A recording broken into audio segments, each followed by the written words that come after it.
오늘 2부 인터뷰는요. 유승민 전 의원 만나겠습니다.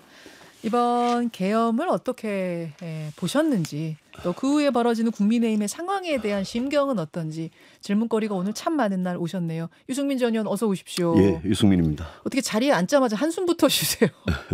한숨 소리가 크게 들어갔습니다. 예. 참으로 기괴한 계엄이란 게 발령된 지 이제 열흘 좀 넘었습니다. 예. 계엄부터 토요일 탄핵 가결까지 어떻게 보셨어요?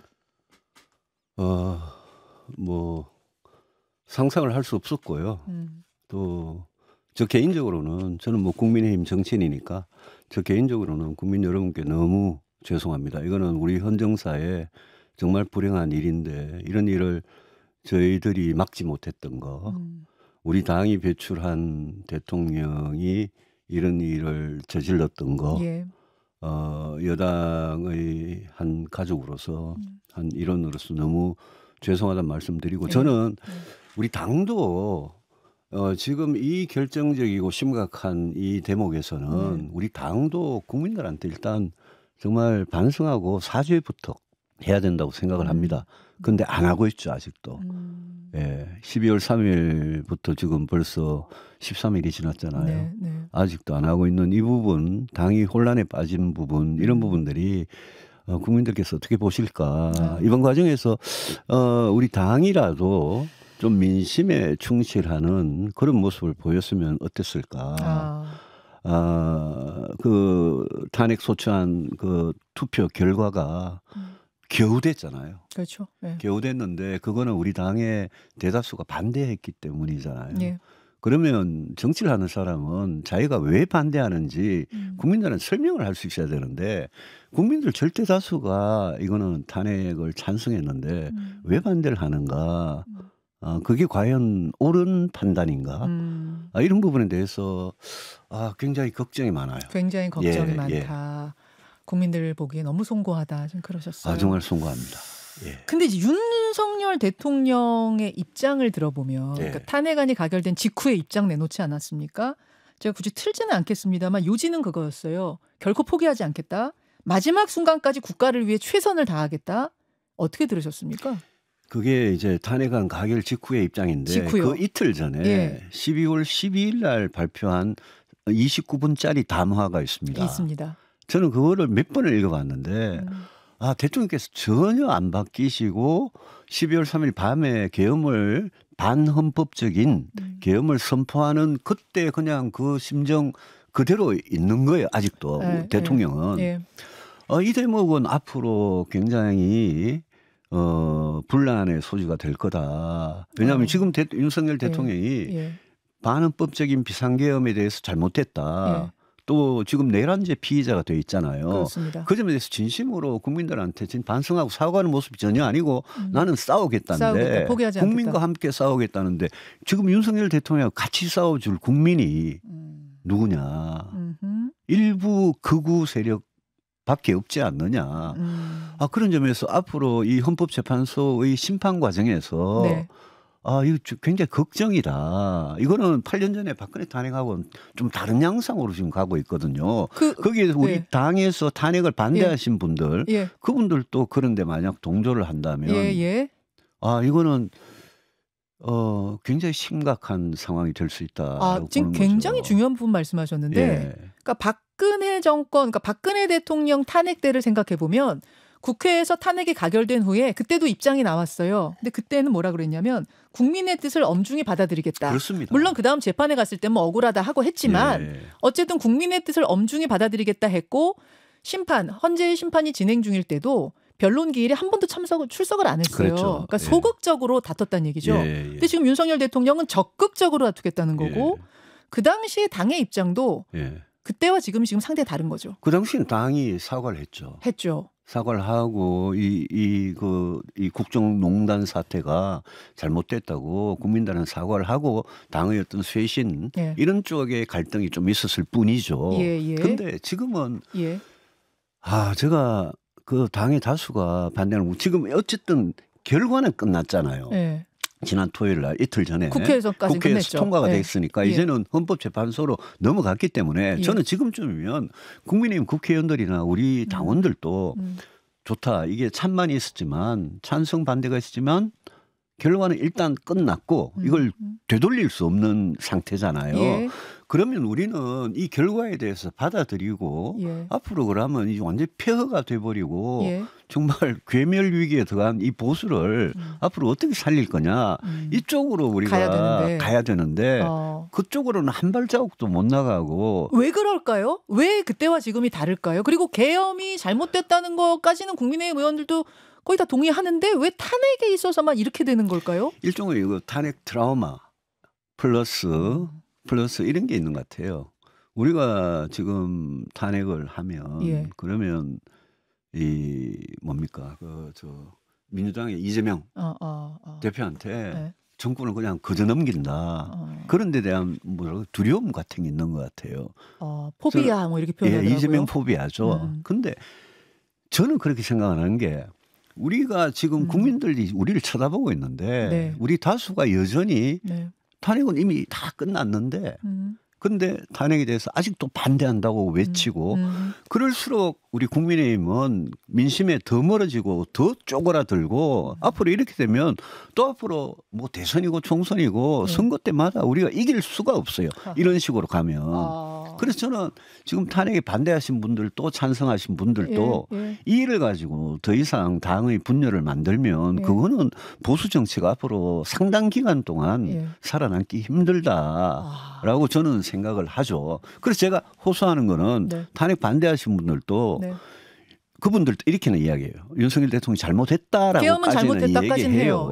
그런데 이 잘못이라는 게 이게 보통 그냥 잘못이 아니에요. 그렇죠. 12월 3일 이전에는요. 뭐 김건희 특검법이다, 최상병 특검법이다. 거기에 대통령이 직접 연루된 의혹을 받는 거는 최상병 특검법 때 그거하고 공천 개입 정도였는데 그거는 지금 12월 3일이 계엄하고는 차원이 다른 문제였어요. 그래서 12월 3일 이전에는 저부터 민주당 일각에서 뭐 윤석열 탄핵 어쩌고저쩌고 그럴 때 저 사람들 되게 오버한다. 아무리 지지도가 낮아도 탄핵할 죄를 무슨 저질렀느냐. 저는 그렇게 생각을 했는데 12월 3일 그 초현실적인 황당한 비상계엄 이후에 이후 상황은 군을 동원해 가지고 했던 상황은 이거는 도저히 용서가 안 되는 죄잖아요. 완전 차원이 다르죠. 밤새 국민들이 다 지켜봤는데 그렇죠. 그걸 어떻게 우리 국민의힘이 변호를 할 수 있습니까? 만약 그걸 계속 변호하겠다? 탄핵 다 끝났는데 지금 계속 반대하겠다? 아니 그러면 국민의힘은 앞으로 정당으로서 이 민주공화국의 정당으로서 생존할 수 있는 자격이 있습니까? 그래서 제가 호소를 드리는 겁니다. 그거 가지고 싸우지 말자 지금. 근데 당이 처한 상황을 보면 안타깝죠. 근데 이런 생각들을 국민의힘의 그 똑똑하고 많은 의원들이 왜 못하실까? 여기서 국민들이 이렇게까지 많이 계엄은 잘못됐다. 그래서 여기선 탄핵이 맞다라고 말씀하신다면은 같이 가져야 지방선거, 총선 다 되는 거 아니에요? 같이 가져야 됩니다. 그래서 제가요 그날 12월 14일 이틀 전에 그때 탄핵 표결을 하러 들어가기 전에 한동훈 대표가 당 대표가 의원총회를 소집했을 때 몇 시간이 걸리더라도 저는 당론 반대를 하면 안 되는 거였어요. 처음에. 왜냐하면요. 그걸 당론으로 반대를 한다? 그러면 우리 당은 당론이 지금 이 죄에 대해서 탄핵 반대당이 되잖아요. 그렇죠. 그러니까 당론을 풀고 들어갔어야 돼요. 풀고 자율투표로. 국회의원 각자가 양심에 따라서 자유롭게 투표를 해라. 저는 한동훈 대표가 자기 직을 걸고서라도 그거를 관철을 시켰어야 된다고 생각합니다. 그걸 관철을 못 시키니까 가서 투표는 했는데 양쪽이 다 생각이 다른 거예요. 투표 전망이. 그런데 가결이 돼버렸잖아요. 그 이후에 일어난 지금 혼란상이 있지 않습니까? 서로 손가락질을 하고 서로 총질을 하고 서로 딱 나가라 그러고 이게 거기에서 생긴 혼란입니다. 알겠습니다. 왜 우리가 그걸 당론으로 그리 합니까? 당론이라는 게 얼마나 무거운 건데. 거기서부터 단추가 잘못 껴졌다고 보시는 건데 생각합니다. 그 당 이야기 하기 전에 잠깐만 시간을 좀 거슬러 올라가 볼게요. 이제 다른 분이 아니라 유승민 전 의원이 나오셨기 때문에 거슬러 올라가는 겁니다. 뭐냐면 12월 3일 대선 경선 나가셨잖아요. 예. 지난 대선 경선. 그 토론회 때 윤석열 후보하고 유승민 후보가 여러 번 부딪혔습니다. 여러분 잘 생각해 보세요. 그 손바닥 왕자. 예. 그거 지적하신 분이 유승민 후보였고 예. 또 천공과의 친분에 대해서 의혹 제기하신 것도 유승민 후보였고 말하자면은 윤석열 후보의 어떤 비상식, 비합리 이런 거를 지적하시려고 했던 것 같은데 여러분 그렇습니다. 지금 예. 생각해 보면 그 비상식, 비합리가 이제 계엄으로 이어진 건가 막 이런 생각이 들면서 그 장면을 제가 좀 찾아봤거든요. 예. 토론회 장면 예. 짧게 보고 오죠. 정법이라는 사람이 이런 말을 해요. 내 손바닥이 빨간 이유가 손바닥에서 에너지가 나가기 때문이고 이걸로 암 걸린 환자가 피를 토하고 암을 낳았다. 저는 이런 사람을 어떻게 알게 됐냐고 묻는 겁니다. 아니 그거는 뭐 제가 과거에 어떤 분이 이 유튜브가 예. 재밌는 것들이 있다. 그래서 어떤 분이란 부인입니까? 아니 우리 부인에게 얘기해 준 분이 있어요. 예, 네, 그래서 뭐 조금 본 적은 있지만 저도 알다시피 예. 뭐 아니 정법을 만나셨죠? 만난 적 있습니다. 예, 몇 번 만나셨습니까? 뭐 한 몇 번 뭐 좀 오래됐습니다. 부인하고 네. 같이 만나셨습니까? 그렇습니다. 뭘 재미로도 볼 수 있는 거지. 그게 제 아니 직접 의사결정. 만나셨으니까 하는 말이죠. 아니 만날 수도 있는 거 아닙니까? 이런 소리를 하니까 아니 그러니까 하는 제가 이야기죠. 모르니까 만났고 예. 그 말이 최보식 칼럼을 통해서 나오자마자 예. 아 이건 아니다 해가지고 예. 저는 그 이후로는 서로 연락하거나 만난 적이 없습니다. 딱 그렇습니다. 끊으셨습니까? 아, 제가 딱 일부분만 들려드렸는데 저는 저 좀 더 길게 봤거든요, 이번에. 근데 이제 저 뒤에도 유승민 의원도 한번 보라 뭐 이런 것도 있고 그랬던 것 같아요. 네. 그렇죠. 그런 것도 봤어요. 있었고. 그래서 예. 보고 보고 어이가 없었죠. 저것뿐만 아니라 네. 제2의 전두환이 되겠다는 생각도 갖고 계십니까? 이런 질문들 막 하셨던 기억도 나. 예. 그러니까 뭐 어떤 느낌을 받으셨던 거예요, 저 때? 그때는 문재인 정권 5년을 어떻게든 정권 교체를 해야 되겠다는 열망은 굉장히 높았어요. 그리고 뭐 윤석열 후보가 뭐 그걸 해줄 후보 같이 보였고 많은 보수 유권자들한테. 예, 예. 근데 저는 그때 윤석열 후보를 겪어보면서 네.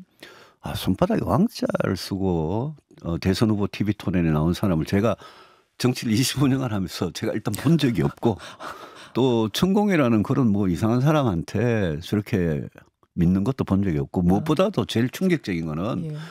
그 5.18과 전두환에 관한 발언이었어요. 그래서 제가 당신 제2 전두환이 되고 싶은 거냐라고 물었던 거고요. 그때 뭐였냐면 발언이 어떤 예. 언론 인터뷰에서 그렇습니다. 전두환이 정치는 잘했다 그거였던가요? 예. 전두환이 정치를 잘했다 이러길래 제가 5.18과 12.12를 빼고 어떻게 전두환을 평가할 수 있느냐. 그건 말이 안 된다. 그럼 윤 후보가 제2 전두환이 되겠다는 거냐. 그러니까 뭐 수단과 방법을 가리지 않고 뭘 해야 된다고 막 그러길래 제가 그때 굉장히 좀 나무랐습니다. 네, 그런 네. 생각하시면 안 된다고. 근데 뭐 저도 그 이후에 경선 그때 발언한 게 3년 전이니까 네. 저도 3년 후에 이분이 대통령이 돼가지고 진짜 헌법 파괴적인 쿠데타를 이거를 직접 45년 만에 네. 역사 시계를 45년을 거꾸로 돌릴 줄은 저도 상상을 못했죠. 그 누가 상상을 했겠습니까? 상상을 했겠어요. 지금 많은 보수 유권자들께서 절망하고 계시는데 윤석열 후보를 대통령으로 찍으신 분들 네. 지난 대선에서 네. 뭐 이재명이 싫어서 찍었건 어때서 찍었건 그 찍으신 분들이 음. 지금 윤석열 대통령이 네. 2년 반 동안 국정을 이렇게 하고 예? 또 김건희 여사 문제가 이렇고 네. 또 이렇게 비상계엄까지 할 줄 알고 찍은 사람이 누가 있겠습니까? 그래서 저는 그렇죠. 이거는 윤석열의 탄핵이지 보수에 대한 탄핵이 아니다. 그래서 당은 선을 그어야 된다는 얘기를 지금 당연히 하시는데 저는 왜 그렇게 당이 해야 선을 못 끊느냐 예, 이걸 다. 그렇습니다. 자, 예. 그 이야기는 이제 넘어가겠습니다.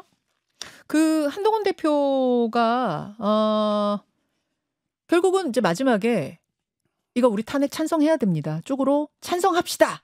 제안을 했어요. 그리고 실제로 204표 찬성표가 나오면서 탄핵은 가결이 됐는데 그 후 열린 의원총회에서 난리가 났답니다. 뭐 물병이 날아오고 무슨 뭐 배신자 뭐 별 이야기가 다 나오고 결국은 한동훈 대표는 잠시 후 10시 반에 사퇴 기자회견 할 것 같습니다. 원외 주자들도 뭐 배신자, 쥐새끼, 뭐 레밍 이런 거친 말로 지금 굉장히 비난하고 있는 상황 어떻게 보세요? 하여튼 지금 당의 분열상을 보고 저는 뭐 마음이 너무 아프고 이대로 가다가는 당이 정말 더 깊은 탄핵의 어떤 늪이라 그럴까요? 거기에 빠지게 된다라고 봅니다. 제가 아까도 말씀드렸듯이 한동훈 대표가 그런 생각을 갖고 있었으면 모든 걸 걸고 이거 당론 투표를 막았었어야 되는데 그걸 못 막고 또 표결 결과가 85명이 반대했잖아요. 네. 그러면 국민들은 제가 보기에는 절대 다수가 탄핵에 대해서 찬성을 하고 계시는데 우리는 민심하고 완전히 반대 방향으로 가버렸습니다. 물론 예. 우리 손으로 뽑은 우리 후보가 우리 대통령을 탄핵한다는 게 정말 고통스러운 일이에요. 그렇지만 당이라는 거는 우리 그럼 보수 정치, 보수당은 그럼 지금 이제 그만하고 문 닫을 겁니까? 아니잖아요. 그 제가 왜 이러시냐. 반대까지는 할 수 있어 칩시다. 그것도 저는 뭐 이해가 안 되지만. 예. 근데 그 이후에 보여주는 예. 당의 모습. 예. 한동훈 대표는 우리가 뽑은 대통령이 탄핵 소추 가결이 되는 이 상황에 대해서 저는 정치적 책임을 지고 당대표를 그만두는 거 당제도 그래야 한다고 생각합니다. 비대위로 갈 수밖에 없어요. 그건 정치적인 해법이에요. 네. 그럴 수밖에 없죠. 근데 지금 문제는 네. 국민들이 보는 거는 저 당은 지금 탄핵 찬성 반대 가지고 앞으로 계속 싸우겠구나. 그리고 탄핵 반대하는 사람들은 윤석열 대통령하고 손을 잡고 이 헌재 심판 과정에서 계속 그러면 당이 어떻게 됩니까? 당이 저는 너무너무나 쪼그라들 것 같다는 거죠. 그래가지고 이 당이 앞으로 무슨 선거를 어떻게 치르며 국민들한 지지를 호소할 수 있겠느냐. 그런 차원에서 제발 그만하시라. 저는 당의 중진들 초재선들 네. 만나서도 계속 그런 걸 요구를 할 겁니다. 그만하셔라. 우리가 이걸 가지고 지금 분열하면 네. 이건 우리 당 끝장이다. 그 분당 가능성 있다고 보세요? 없다고 봅니다. 없다고 보세요? 아니 뭐 이렇게 이러다 보면은 분당 될 수도 있는 거 아니에요? 서로 나가라 그러지만 나갈 사람 없을 것 같아요. 왜요? 지난번에는 분당 됐지 않습니까? 그때도 33명 국회의원이 개혁보수를 하겠다고 바른정당을 만들었죠. 네. 저는 바른정당이 우리 정당 역사에서 굉장히 중요한 당이라고 생각을 합니다. 여전히. 예. 그 뜻은 옳았다고 생각을 합니다. 그런데 여러 가지 현실적인 장벽에 부딪혔죠. 지금 분당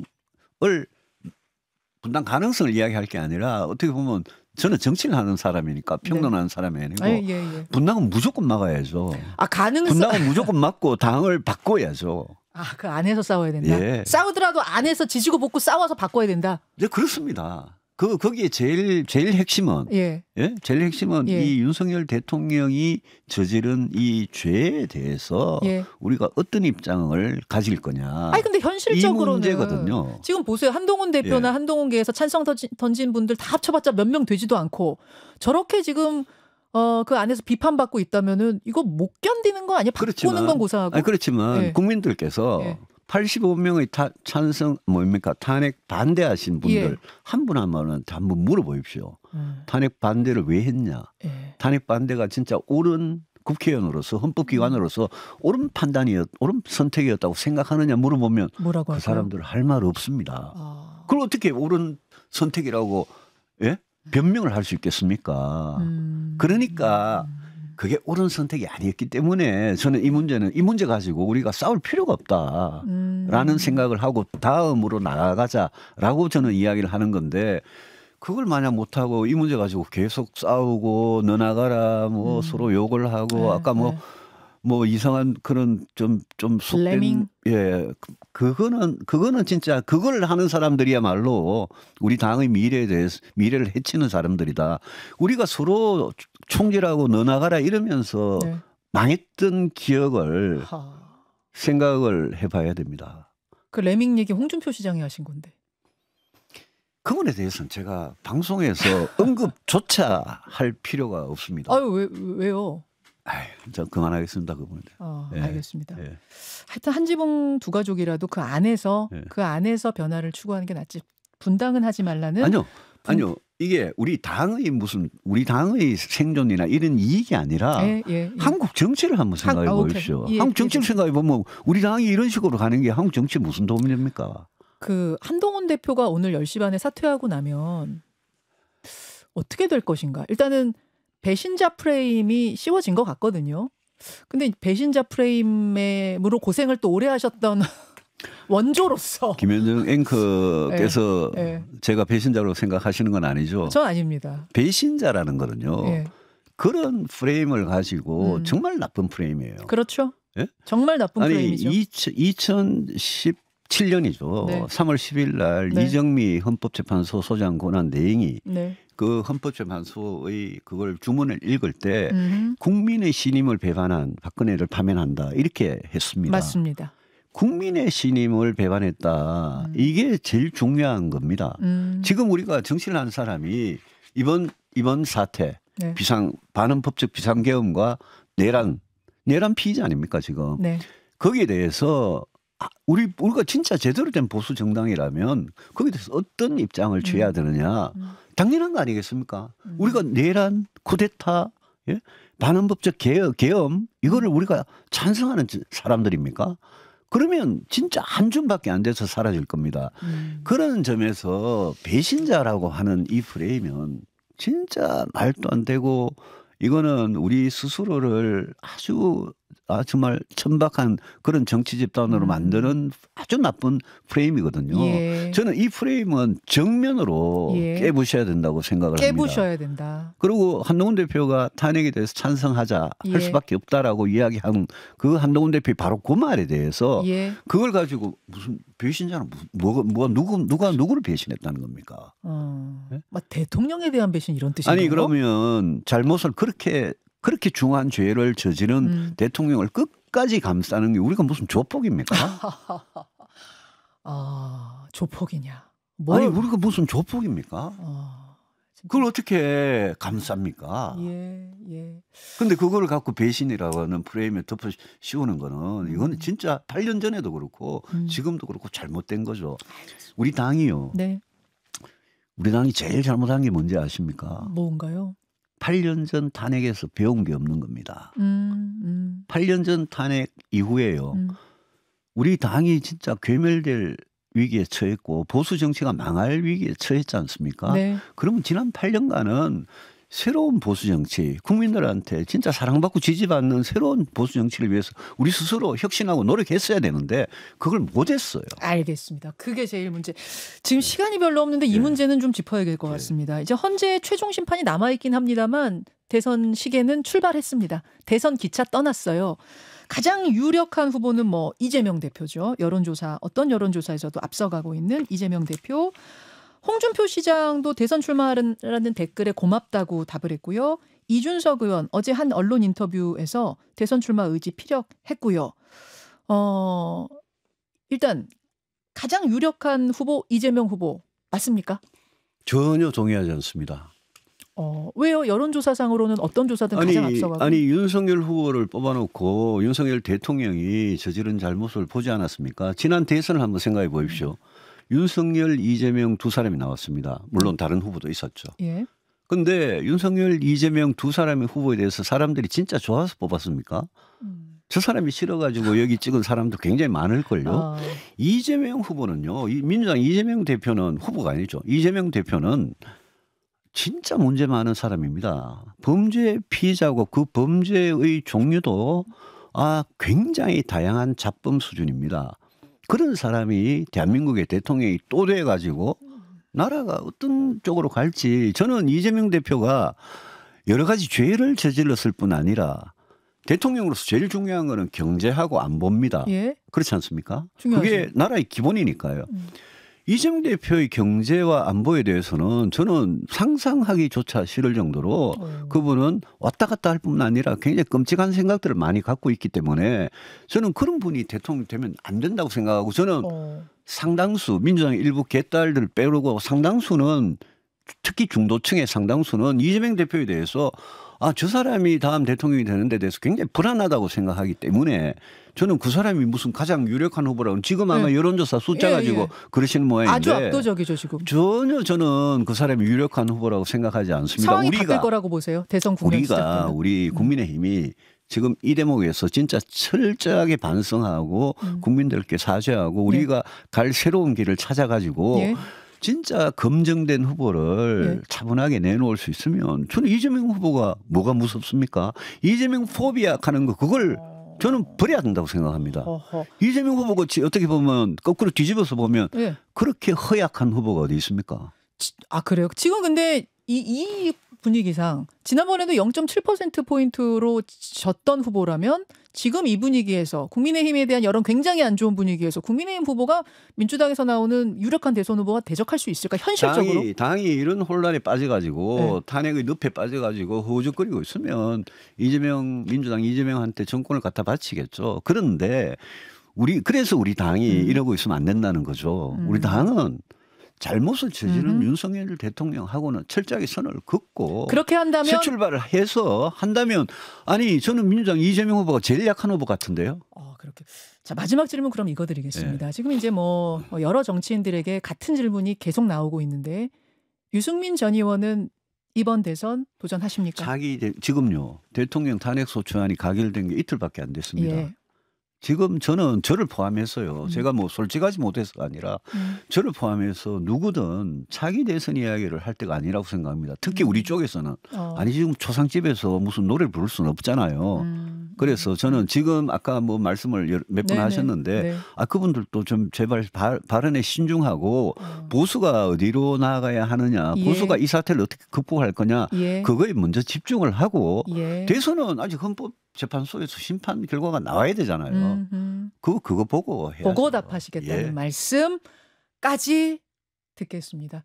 제가 뭐 유승민 전 의원하고 참 인터뷰 여러 번 했는데 오늘처럼 당 이야기하면서 열변을 토하신 건 오랜만에 많이 답답하신 게 느껴졌습니다. 그렇습니다. 예, 국민의힘 유승민 전 의원 고맙습니다. 예, 고맙습니다.